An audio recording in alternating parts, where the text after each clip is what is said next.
Iran যে দেশটি হয়ে উঠেছে মধ্যপ্রাচ্যের অন্যতম শক্তিশালী দেশ, শুধু শক্তিশালী নয়, একই সাথে অন্যায়ের প্রতি প্রতিবাদী দেশও ইরান, যার প্রমাণ সাম্প্রতিক সময়ে দেশটি একাধিকবার দিয়ে গেছে।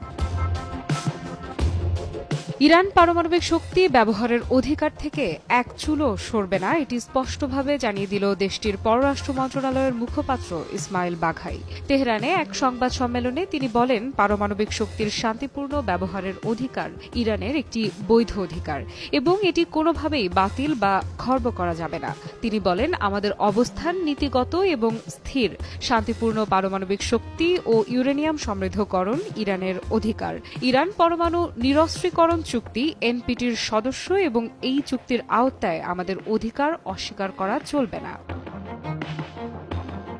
এ সময় ইসমাইল বাঘাই যুক্তরাষ্ট্রের সাম্প্রতিক বক্তব্যকে বিপরীতমুখী এবং অস্থিতিশীল বার্তা বলে সমালোচনা করেন। তিনি বলেন, যুক্তরাষ্ট্রের প্রেসিডেন্ট যখন বলেন যে ইরানের পরমাণু কর্মসূচি পুরোপুরি বন্ধ করতে হবে, তখন তা শুধু অসাংবিধানিকই নয়, বরং একটি দেশের সার্বভৌম অধিকারে হস্তক্ষেপ। বাঘাই বলেন, ইরান ও যুক্তরাষ্ট্রের মধ্যে পরোক্ষ আলোচনা এখনও চলছে এবং এই আলোচনা মূলত পারমাণবিক ইস্যু ও নিষেধাজ্ঞা প্রত্যাহার ঘিরেই আবর্তিত হচ্ছে।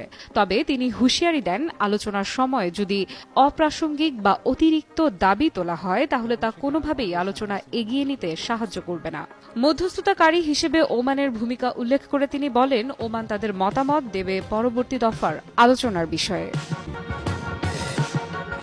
এছাড়াও তিনি যুক্তরাষ্ট্রের ইরানি তেল ও পেট্রোকেমিক্যাল পণ্যের ক্রেতাদের প্রতি হুমকির নিন্দা জানিয়ে বলেন, যদি যুক্তরাষ্ট্র সত্যিই চায় যে ইরান পারমাণবিক বোমা তৈরি না করুক, তবে বাস্তবসম্মত ও আন্তরিক পদক্ষেপ নেওয়া উচিত। দ্বিমুখী বার্তা ও চাপের কৌশল দিয়ে কিছুই হবে না। সবশেষে তিনি স্পষ্ট করে বলেন, 2015 সালের পারমাণবিক চুক্তির স্ন্যাপব্যাক ধারা কার্যকর করার কোনো যৌক্তিকতা নেই। কিছু পক্ষ এই ব্যবস্থা নিয়ে অপব্যবহার করতে চায়, কিন্তু ইরান তা কখনোই মেনে নেবে না।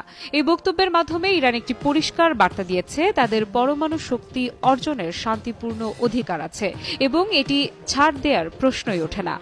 আন্তর্জাতিক রাজনীতিতে চাপ ও হুমকি দিয়ে সার্বভৌম অধিকার খর্ব করার যে অপচেষ্টা কিছু শক্তিধর দেশ চালিয়ে যাচ্ছে, ইরান দৃঢ়তার সাথে তারই প্রতিবাদ জানালো। বিশ্ব রাজনীতির জটিল সমীকরণে ইরানের পরমাণু কর্মসূচি বারবারই একটি বিতর্কিত ইস্যু হয়ে দাঁড়িয়েছে। পশ্চিমা দেশগুলো, বিশেষ করে যুক্তরাষ্ট্র, ইরানের এই প্রযুক্তিকে ভবিষ্যতের হুমকি হিসেবে চিহ্নিত করে আসছে বহুদিন ধরে। কিন্তু তেহরান সব সময় বলেছে, তাদের পারমাণবিক কর্মসূচির উদ্দেশ্য শতভাগ শান্তিপূর্ণ। এটি কোনো